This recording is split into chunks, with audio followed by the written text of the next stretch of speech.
Bonjour à tous et à toutes, aujourd'hui on se retrouve pour une nouvelle vidéo sur la chaîne qui sera un update lecture des derniers livres que j'ai lus.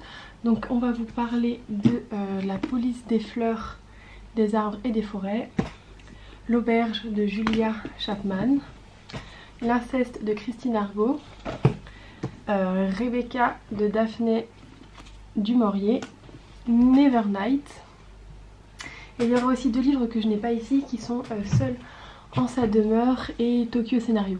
Donc je voulais commencer par Nevernight qui est quand même un des plus connus je pense de la palle que j'ai pu faire. Donc en fait je l'ai lu pendant que j'étais en vacances au Portugal et du coup il me fallait, j'avais oublié ma liseuse en Bretagne, du coup je me suis dit il me faut un livre dont je suis sûre qui va me plaire en fait, parce que j'avais qu'un petit sac pour aller dans l'avion et du coup j'avais pas le droit à l'erreur, parce que si je prenais un livre qui me plaisait pas, et ben j'aurais eu un livre qui m'aurait pas plu pendant toutes les vacances et là-bas je peux pas acheter de livres en portugais. Du coup j'en voulais un assez gros pour pas s'imaginer je le dévore et ben j'aurais plus rien à lire, et un dont j'étais sûre qu'il me plaise, donc j'ai pris Nevernight parce que je savais que quoi qu'il arrive ce serait une lecture qui me plairait, même si ce serait pas un coup de cœur, ce serait pas du tout une lecture auquel j'accrochais pas. Il y en a où je sais qu'en fait ça va se passer comme ça et bon. Du coup j'ai pris le risque, c'est un livre qui fait 750 pages, un petit peu plus. Et du coup je suis partie et je l'ai lu pendant ma semaine au Portugal. Je l'ai même pas terminé, je l'ai terminé en France. Tout ça pour vous dire que c'est l'histoire de Mia qui était une noble entre guillemets, qui avait tout pour avoir une vie très aisée et très facile dans les beaux milieux. Et puis voilà que son père est traité de traître et par conséquent il va être assassiné et sa mère va être emprisonnée. Et en fait ça va être l'histoire de la fuite de Mia, de sa vie sans ses parents et de sa vengeance. Elle va aller dans une école d'assassins afin de devenir une lame, c'est-à-dire une assassine en fait, pour pouvoir se venger et tuer les gens qui ont détruit sa famille et par conséquent sa vie. Et du coup ça va être tout son périple. Donc je crois qu'en fait c'est une bonne lecture. Et en fait ça me fait exactement comme La 9e maison de Leigh Bardugo. Tout le monde a eu un énorme coup de cœur pour ces livres. Et en fait moi j'ai apprécié ma lecture, j'ai trouvé ça super bien, mais j'ai pas eu un énorme coup de cœur. Et je sais pas si c'est parce que j'avais une attente derrière ce livre, ou alors parce que tout simplement c'est pas parce que c'est des énormes coups de cœur pour la majorité des gens que moi ça en serait un. Du coup j'arrive pas trop à définir ce qui fait que ce soit un coup de cœur ou pas pour moi. En tout cas ça a été une excellente lecture, une très bonne lecture. J'ai eu un peu de... En fait surtout vers la fin je me suis vraiment accrochée.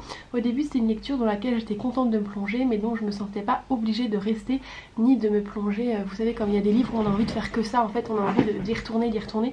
C'était pas le cas en fait, j'étais contente de le lire mais j'avais pas une soif de lecture avec ce livre là. Sauf à la fin où là j'ai vraiment accroché, et il y a des choses à la fin qui m'ont brisé le cœur. Et du coup j'ai même plus envie de lire le tome 2 parce qu'en fait il y a des choses qui m'ont brisé le cœur et qui font qu'on ne retrouvera pas ces personnes là dans le tome 2, et du coup je suis trop triste quoi. Mais en tout cas je vais quand même acheter le tome 2, c'est pas dans mes priorités de lecture tout de suite. Mais j'ai vraiment aimé Nevernight. Je pense que j'ai mis 4 étoiles, je sais pas. J'ai bien aimé le fait qu'il y avait, que c'était assez adulte, qu'il y avait pas mal de choses, mais ça reste quand même une jeune fille de 16 ans et par conséquent c'est pas très mature dans les réflexions quand même. Je pense que j'aurais aimé ça mais avec un protagonisme plus vieux, et là ça aurait été un vrai coup de cœur. Donc voilà pour ma lecture de Nevernight. Je pense que c'est une lecture qui est plus vraiment à présenter finalement parce que tout le monde l'a lu, et moi je l'avais eu en carte cadeau avec, enfin, je l'avais acheté à la FNAC avec la carte cadeau de mon ancien travail. Du coup je suis contente que cette brique soit partie de ma palle et j'ai envie de lire le tome 2 avec plaisir. Après ce serait pas un achat immédiat, ou alors j'aimerais bien le trouver d'occasion, mais je trouve plein de tome 1 sur Vinted mais je trouve pas de tome 2. Donc voilà, en tout cas c'était une bonne lecture quand même et j'ai bien fait de le prendre pendant ces vacances car je n'ai pas été déçue. On va passer avec un livre que j'ai acheté à 12 € sur Vinted. Son prix neuf est de 19 € et c'est La police des fleurs et des forêts je crois. Je trouvais l'objet livre très beau, je n'en avais jamais entendu parler, et c'est vrai que moi quand j'entends pas parler d'un livre en général j'ai un peu plus de mal à les acheter parce que ça me... je vous l'avais déjà dit dans ma dernière vidéo, mais j'aime quand le livre il y a une hype derrière, ou en tout cas j'en entendais parler par quelqu'un. car en fait c'est déjà comme si j'avais une certaine histoire avec ce livre et je suis contente de le trouver ou de le retrouver. Là je n'en avais jamais entendu parler, mais j'ai trouvé la couverture très très belle et le synopsis m'intéressait. Je le trouvais assez court et du coup percutant. Moi j'aime bien, ça donne envie d'en découvrir un peu plus. C'était une fleur que tout le monde recherche pour être la clé du mystère qui s'est emparé du petit village de Paix durant la canicule de l'été 1961. Insolite et surprenante, cette enquête littéraire jubilatoire de Romain Puertolas déjoue tous les codes. En fait moi ce que j'ai bien aimé c'est que ce soit en 1961 et en fait c'est pas si vieux finalement, c'était pendant l'enfance de nos parents. Et pourtant la campagne à ce moment là c'est tellement... Enfin je sais pas comment l'expliquer, on se retrouve avec un commissaire, c'est pas un commissaire, je sais plus comment on appelle ça, qui va venir faire l'enquête dans ce petit village et qui va se retrouver, lui qui est de la ville, complètement ahuri par ce qui se passe et par comment c'est fait à la campagne. À la fin on va un petit peu savoir pourquoi c'est aussi fait à la One Again, en tout cas on a pas mal de révélations à la fin. Et moi j'ai bien aimé suivre ça. J'ai bien aimé cette temporalité qui est pas si lointaine que nous mais qui avait quand même toutes ces différences avec notre époque actuelle. Ça j'ai bien aimé en fait, j'ai bien aimé l'ambiance, j'ai bien aimé le mystère, mais c'est une lecture assez facile. Et en fait il se passe quelque chose à la fin que certaines personnes ont vu en fait quand j'ai été sur Babelio. Je me suis rendu compte que des gens l'avaient cramé tout de suite. Mais moi pas du tout, du coup j'ai été extrêmement surprise. En fait quand je l'ai lu, je me suis dit non, sérieux, tout ça pour ça en fait, tout ça pour ça. Et du coup j'ai pas aimé, j'ai été un peu perplexe, j'ai reposé ma lecture et je suis passée à autre chose. Et en fait c'est en y réfléchissant et en en parlant autour de moi et en ayant un peu plus de recul sur cette lecture que je me suis dit finalement c'est bien joué, parce que c'est pas une bête de résolution d'enquête comme ce que je peux reprocher un petit peu en ce moment aux policiers, c'est qu'en fait on a une enquête, on trouve le meurtrier et en fait basta. Je trouve ça, c'est le fait d'aller à un point A à un point B qui est intéressant, mais finalement la fin ça te laisse un peu ah ouais bon ok cool c'est lui, ça c'est pas très, je sais pas, ça manque de, pour moi ça manque d'intérêt, alors que là finalement il m'aura bien surpris. Moi j'ai pas la fin, je n'ai pas du tout été au courant en avance, donc même si j'étais dégoûtée au début, après je me rends compte que c'est quand même bien joué et je conseille cette lecture rien que pour savoir si vous aurez trouvé le dénouement final et ce que vous en avez pensé finalement, et puis pour l'ambiance et les personnages qui étaient sans doute très agréables. Donc il y a des travaux, donc j'ai vraiment apprécié cette lecture. Mais ce sera pas en fait la fin est inoubliable, mais le moment de lecture ne sera pas inoubliable non plus, faut pas exagérer. Donc on va prendre un livre que j'ai lu, que j'ai acheté à la librairie Les mots à la bouche dans le 11e, et c'est Daphné du Maurier, Rebecca. Et en fait je vais vous dire un truc, j'ai vu ce livre, j'en avais entendu parler, du coup je voulais l'acheter, je l'ai acheté, j'ai commencé à le lire et c'est seulement quand j'ai été genre à la 20e page que je me suis dit mais en fait c'est le film Rebecca sur Netflix, et ma soeur m'avait déjà tout raconté, l'intrigue et la fin notamment, ce que je me disais je vais pas voir ce film là, mais j'aurais pas pensé que j'allais avoir lire le livre en fait. Du coup grosse erreur de ma part, je connaissais la fin de ce livre en le lisant. Et finalement ça m'a pas empêché du tout d'apprécier ma lecture. J'ai trouvé ça très agréable et puis surtout je pouvais faire mon propre avis en sachant que je connaissais la fin, mais au final pas tant que ça. J'avais su en gros la fin mais je pensais pas que c'était exactement ça. J'ai eu quand même pas mal de surprises après. Il y en a qui disent que c'est assez sombre et que ça fait un peu peur, qu'il y a pas mal de noirceur dans ce livre et de... Vous savez quand il y a l'ombre de Rebecca, en fait c'est l'histoire d'une jeune fille qui rencontre un comment on appelle ça, bah en fait Maxime de Winter qui a la maison de Manderley, qui est une maison très connue parce qu'elle est très belle au bord de mer, etc. Bon c'est un personnage qui est connu dans les environs, qui a beaucoup d'argent, etc. Et sa maison est très très connue pour le fait qu'elle soit somptueuse et qu'il s'y passait des fêtes somptueuses. Et ce personnage Maxime avait une femme qui s'appelait Rebecca, et cette femme-ci est morte et tout le monde le sait, mais elle arrive un peu, elle connaît pas trop son histoire, elle tombe amoureuse, je dis elle parce qu'on connaît pas son nom. Son prénom n'est pas cité dans le livre, et elle tombe amoureuse de ce propriétaire, le propriétaire de Manderley. Ils sont donc elle devient sa femme numéro 2, et en fait elle pensait que tout serait beau dans le meilleur des mondes. Elle est super naïve en fait dans sa vision de l'amour. Elle est très très amoureuse de Maxime et elle pense que lui il va être très très amoureux d'elle et qu'ils vont vivre une histoire passionnelle. Et en fait elle se rend compte que peut-être que lui il est avec elle pour trouver une autre femme et finalement ne pas être seule. Peut-être qu'il ne l'aime pas autant qu'elle ne l'aime, et en tout cas peut-être qu'il y a plus compliqué derrière cette histoire de mort que ce qu'il n'y paraît. Et du coup au fur et à mesure elle va complètement se monter la tête, elle va penser que Rebecca c'est son vrai amour et que elle ce n'est qu'elle la remplaçante, qu'il n'y a pas d'amour entre eux. Elle va avoir tout son cheminement de pensée de cette jeune femme qui se sent pas du tout à sa place.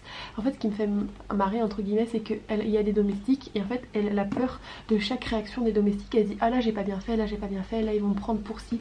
Le jugement et le regard des autres pour elle est hyper important, ça va complètement détruire sa vie et en plus elle se fait des films. C'est clairement des films, on sait pas du tout si les gens ils pensent ça ou ça, mais en tout cas elle va anxiété sociale généralisée. Je pense cette jeune femme elle a une anxiété sociale généralisée, elle se sent pas du tout à sa place, elle se sent mal aimée et en fait elle est très mal et elle va du coup se faire tout un film sur Rebecca et elle va chercher à en savoir un petit peu plus sur cette femme qui va finalement prendre une place énorme dans leur couple à cause de Maxime ou bien à cause d'elle, c'est ce que vous allez découvrir. Et puis bon, ça va être l'histoire de cette fille.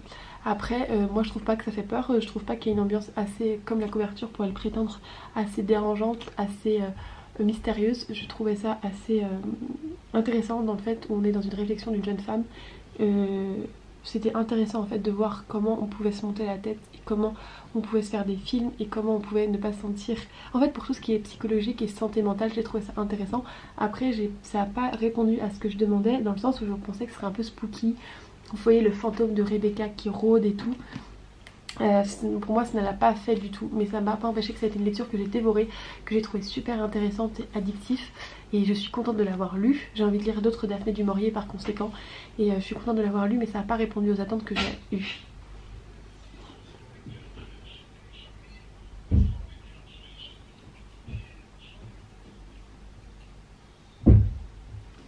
Ça n'a pas forcément répondu aux attentes que j'ai eues, ça a répondu à d'autres attentes finalement. Ça a été un moment de lecture que je ne regrette pas. Après évidemment dommage que je connaissais la fin. Il y a quelque chose que ma soeur m'avait dit, c'est que ce film l'avait énormément dérangé car le personnage de Maxime dans le film de Netflix était extrêmement sexiste, dérangeant et en fait les raisons pour lesquelles tout ce qui se passe n'était pas du tout valable en fait et que la fille validait ce que son mari en fait qui était hyper problématique. Moi j'ai trouvé dans ce livre que son mari était problématique certes pour ce qui va arriver mais en gros excusable entre guillemets, genre il était pas fautif, il est fautif mais pas à 3000%, je sais pas comment vous expliquer.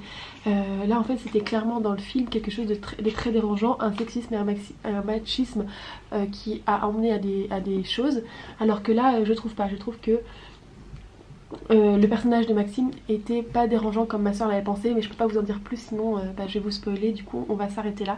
En tout cas n'hésitez pas à lire le livre plutôt que l'adaptation, qui paraît que l'adaptation au cinéma, à Netflix du coup est dérangeante parce qu'elle est mal retranscrite en fait, tout simplement.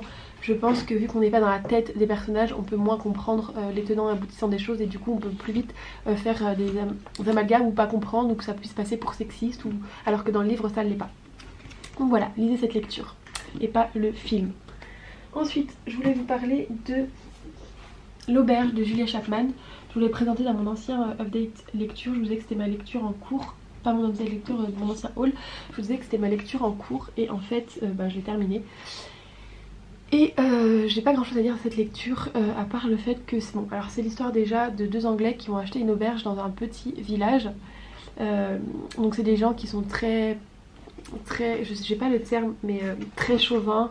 Vous voyez, c'est leur village, tout le monde se connaît, les rumeurs passent assez vite les uns avec les autres. Il y a de l'entraide pas mal, mais bon, il y a des petits conflits internes au village avec le maire, des choses comme ça. Donc voilà, c'est tout simplement la vie d'un village de campagne dans les montagnes. Et c'est l'histoire des Anglais qui vont acheter l'auberge et en fait ça se passe pas comme prévu parce que le maire ne voulait pas qu'ils aient cette auberge, il voulait le passer à quelqu'un de sa famille et il va tout faire pour qu'ils n'ouvrent pas, pour faire une auberge où ils vont manger, auberge-restaurant. Il va leur mettre des bâtons dans les roues et ça va être les villageois qui vont s'entraider pour que l'auberge ouvre. Voilà, là je vous ai fait le résumé, vous savez tout le livre. Il n'y a rien de plus.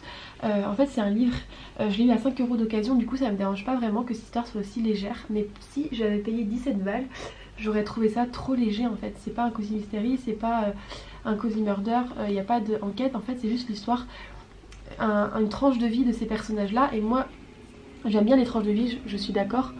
Mais là j'ai trouvé ça trop léger en fait, on savait tout ce qui allait se passer, les personnages ils étaient pas surprenant en fait. C'était très codifié, celui-là il est comme ça, celui-là est comme ça, celui-là est comme ça.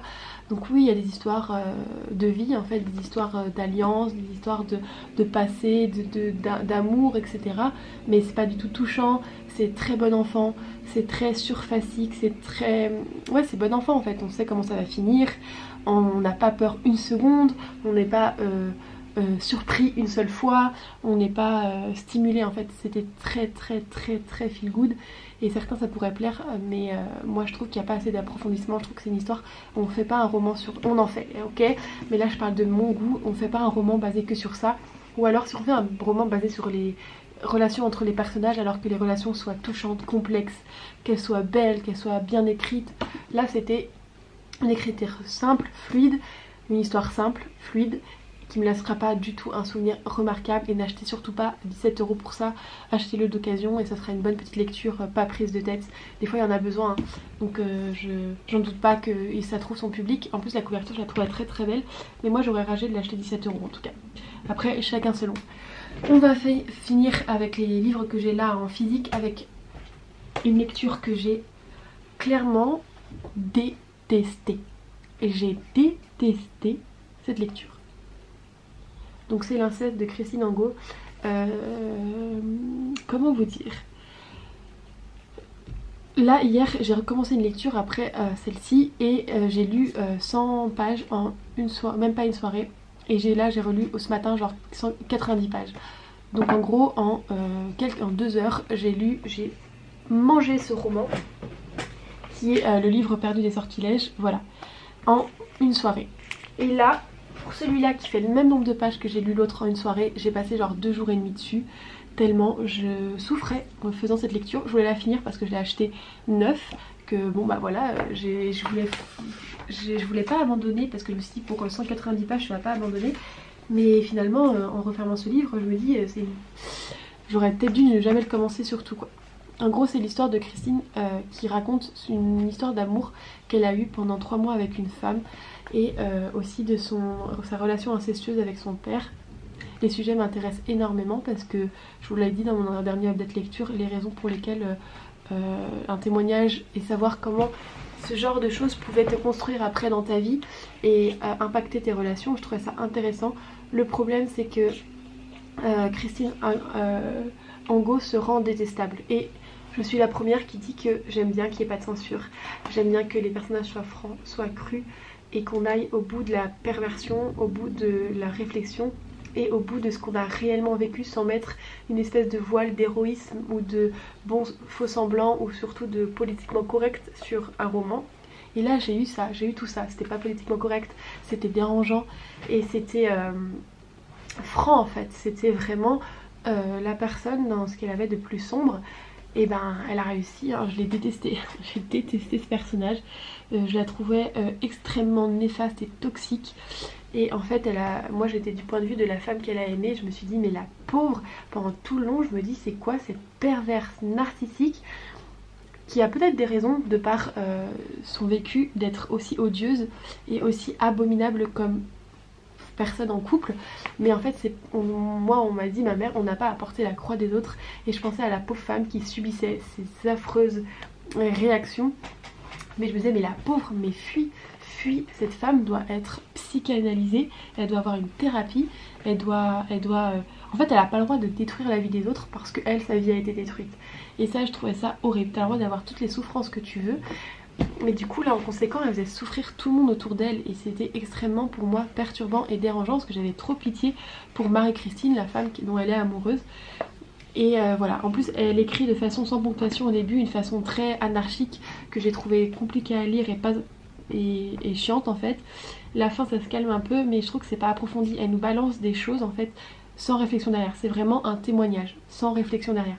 Elle nous explique pourquoi elle est horrible dans sa relation, parce qu'elle a une relation incestueuse avec son père. Sauf que moi j'aurais aimé que derrière il y ait une réflexion. Vous savez pourquoi on réagit comme ça, je sais pas, quelque chose. Là en fait c'est vraiment genre il s'est passé ça. Pendant tout le long elle a été abominable. Et je suis comme ça parce qu'en fait je suis détruite par ce qui s'est passé. Donc dans un sens, ouais ok, ça détruit. On a compris que c'est son enfance qui a fait qu'elle était perturbée. Mais en plus la relation incestueuse avec son père est hyper perturbante. Alors je dis pas qu'il y a une influence, enfin c'est la première fois que je vois ça comme ça. D'habitude c'est vraiment des abus, clair et net. Là la fille elle l'acceptait entre guillemets, c'était genre on peut rien accepter évidemment, c'est pas de sa faute évidemment, et à son âge elle était influencée par l'autorité de son père, etc. Mais c'est très étrange d'être dans la position de la personne qui revient en fait, qui recommence et qui le fait sans que ce soit en fait un viol comme on s'y entend, genre un viol forcé. Là ça l'est, forcé psychologiquement mais pas physiquement, et du coup c'est très bizarre quand elle décrit ce genre de choses, où elle décrit une relation somme toute ouais on a fait ça, on a fait ça, on a fait ça, et en fait non mais meuf c'est ton père, tu vois, genre c'est trop bizarre, je trouve ça très très malaisant, et c'est en même temps on n'a pas à nous enrober de douceur parce que c'est un sujet très malaisant, tu vois. Mais moi ça m'a vraiment mis très mal à l'aise et j'ai eu du mal à comprendre parce qu'il n'y avait pas vraiment de réflexion derrière. Enfin si, j'ai compris la réflexion, genre ça a coupé. Donc j'ai compris la réflexion, genre ça l'a perturbée et il fait que maintenant dans sa vie elle fait n'importe quoi. Mais en gros moi j'ai dû subir cette histoire avec un personnage que j'ai détesté par conséquent, et elle a toutes les excuses du monde, mais j'ai pas envie, enfin moi d'avoir lu ça, ça a été une galère sans nom, j'ai pas apprécié comme l'incisivité de son écriture, j'ai pas apprécié son caractère, j'ai pas apprécié la souffrance qu'elle faisait aux autres, et j'ai pas du tout apprécié cette histoire. J'ai détesté. Après c'est un témoignage, c'est important de savoir, enfin pour moi je trouve que c'est des sujets, je remets pas du tout en cause son expérience et son livre, parce qu'en fait on est comme on est après la vie qu'on a vécue, mais moi en tout cas j'ai détesté partager ça avec elle. Ça m'a rien apporté à part un malaise et une haine en fait pour cette personne, même si elle avait toutes les excuses du monde, je la déteste. Voilà. Ensuite du coup je voulais vous parler des livres que j'ai pas en physique. Alors j'ai lu Seul en sa demeure. Seul en sa demeure de Cécile Coulon. En fait j'ai lu Seul en sa demeure et c'est après avoir Seul en sa demeure que tout le monde disait que ça ressemblait à Rebecca, que par conséquent j'ai lu Rebecca. Et là à contrario, c'était une petite lecture aussi un peu quand je dis petite lecture, c'est que c'était pas mes émotions n'ont pas fait ouh, vous voyez, c'était genre mais l'ambiance était là.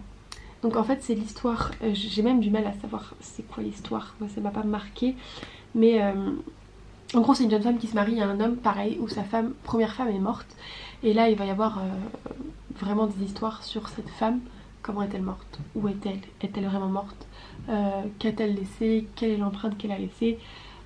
Qu'est-ce qui s'est passé quoi? Et c'est un mariage arrangé du 19e siècle. C'est Aimée qui à 18 ans se marie avec un monsieur. Alors on va vous lire. Mais très vite elle se heurte à ses silences et découvre avec effroi que sa première épouse est morte peu de temps après les noces. J'en étais même pas au courant la nana. Tout devient menaçant, les murs hantés, les cris d'oiseaux la nuit, l'emprise d'Henria, la servante. Du coup la servante elle fait vachement penser dans Rebecca, vous savez il y a aussi la servante qui fait peur. Jusqu'au jour où apparaît Emeline, le domaine se transforme alors en un théâtre de non-dits, de désirs et de secrets enchâssés, car ici les âmes enterrent leurs fautes sous les feuilles et leurs branches dans la terre, et les roncent cela pour des siècles. J'ai trouvé ce roman profondément triste et profondément représentatif des histoires d'amour avorté de par la cause des mariages arrangés. Du coup j'ai trouvé ça intéressant mais tellement triste. En fait la jeune femme tombe amoureuse de sa prof de musique, et évidemment c'est un amour impossible, et alors que moi je suis habituée au rebondissement des romans fantasy où les gens ils vont se battre pour leur amour, ils vont aller tuer des rois, ils vont soumettre des reines, ils vont tuer des royaumes, tout ça pour récupérer la personne qu'ils aiment. Bah non, là on est dans la vraie vie en fait, et quand c'est pas possible, vous restez avec votre amour malheureux, vous restez dans votre vie malheureuse de votre mariage arrangé.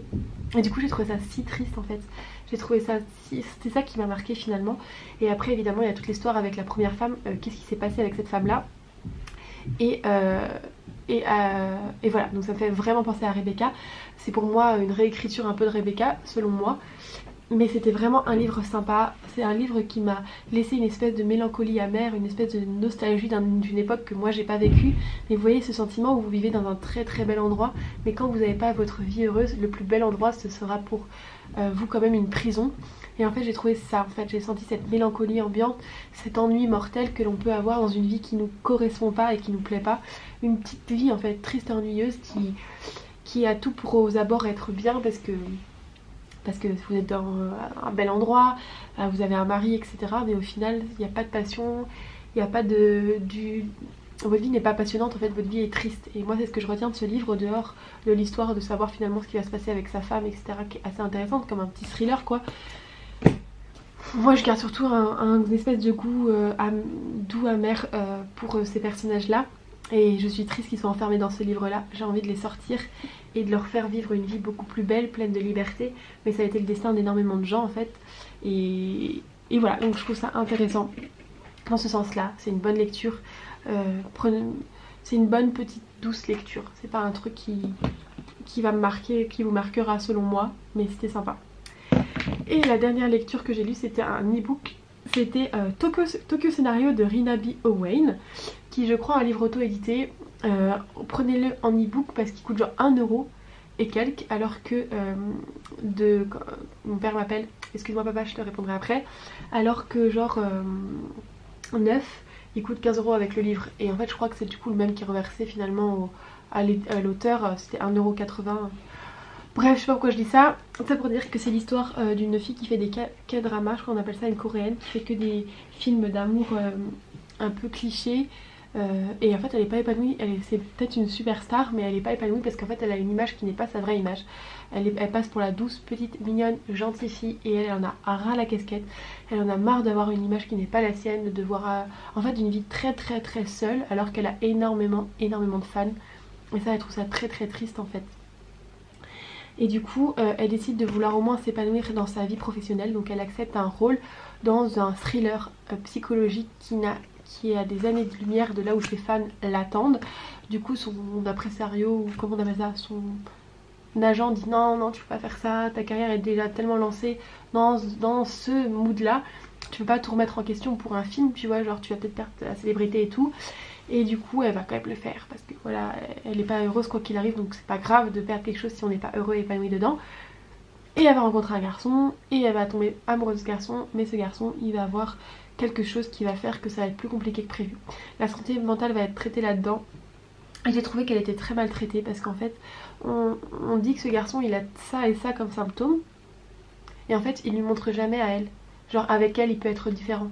Alors que non, si t'as ce problème là, comme on dit, c'est pas l'amour qui va tout résoudre et ça va pas te sauver et tu vas pas être différent avec cette personne.